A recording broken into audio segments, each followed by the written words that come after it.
So there's always a concern if you've got a split screen camper van that you're going to put your foot on the brake pedal one day and nothing will happen. And that will be because you've got one of these, which is just a single cylinder, master cylinder for the hydraulic brake system. So with your knees about 10 inches away from the front of the vehicle, that's the last thing you need when a slave cylinder goes or a pipe bursts. You put your foot to the floor, and because you've only got one cylinder, nothing happens. So today I'm doing an upgrade. I'm upgrading to one of these, which is a dual cylinder master cylinder. A master cylinder with dual circuits.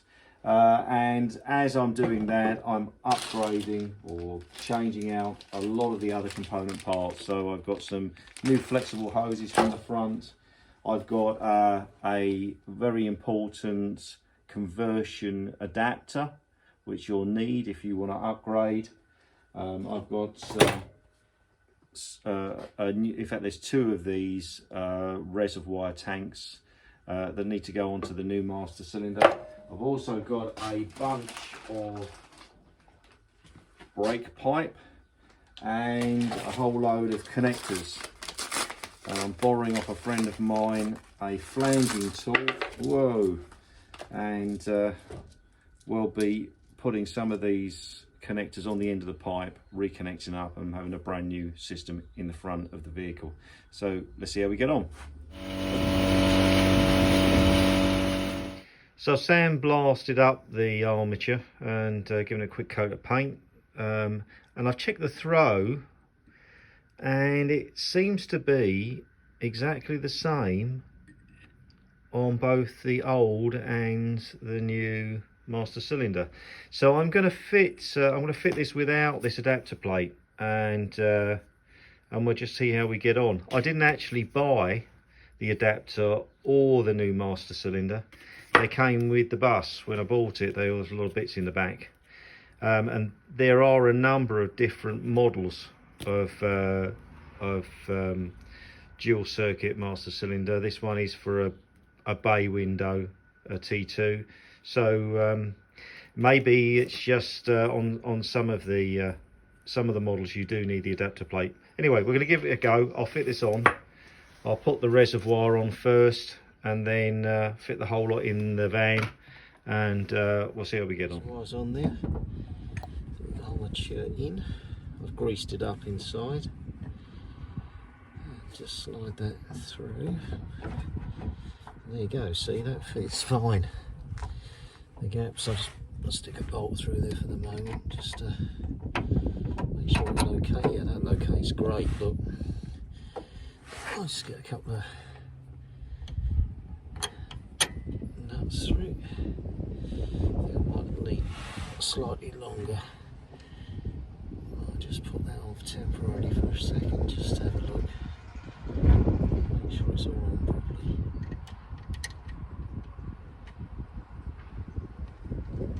Actually pull up, I think. I see. So now I'm going to make up some brake pipe.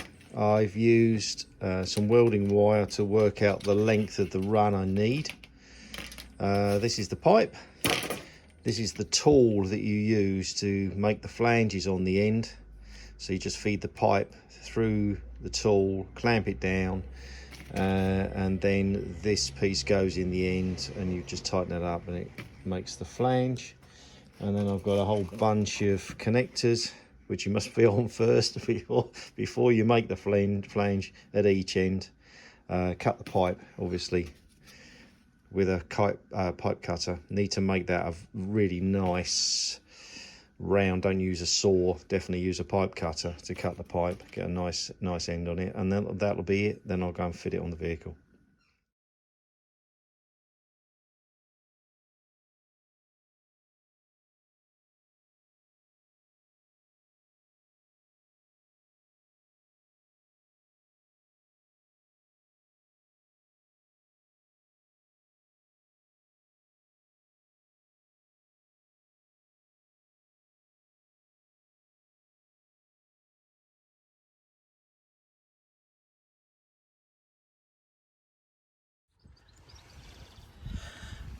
So with the assistance of a handy pipe bending tool, I've managed to route this one along the front here to the other side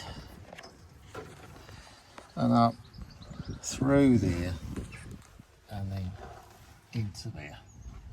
Quite a neat job, quite pleased with that. And that's it, virtually job done. I've got a sensor on order, brake sensor, that's going to go in there, and then that's pretty much complete. Next thing is to get the axle back in again, so I can then connect up the pipes, the flexible pipes, and then get some fluid in there and bleed it.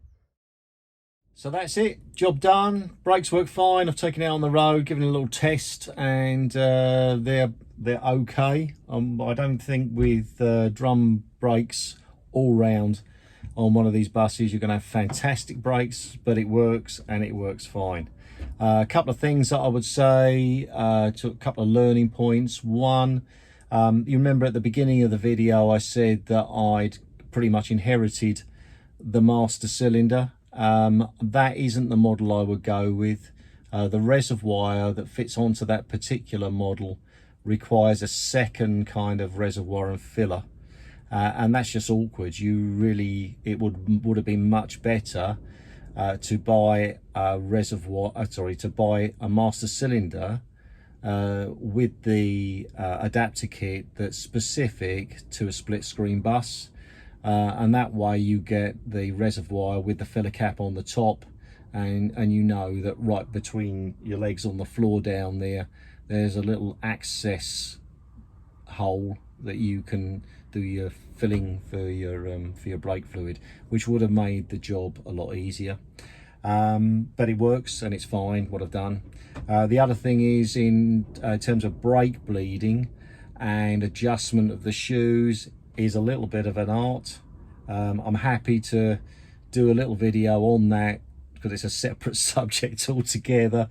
If you want to just make a comment and ask me what I did to sharpen up the brakes and get them to work well, then I'd happily do a video on that.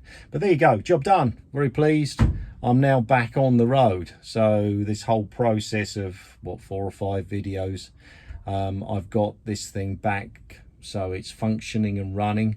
And now I'm just going to enjoy it for a while. So there may be 1 or 2 other things I do. I might post a few more videos. But thanks for watching.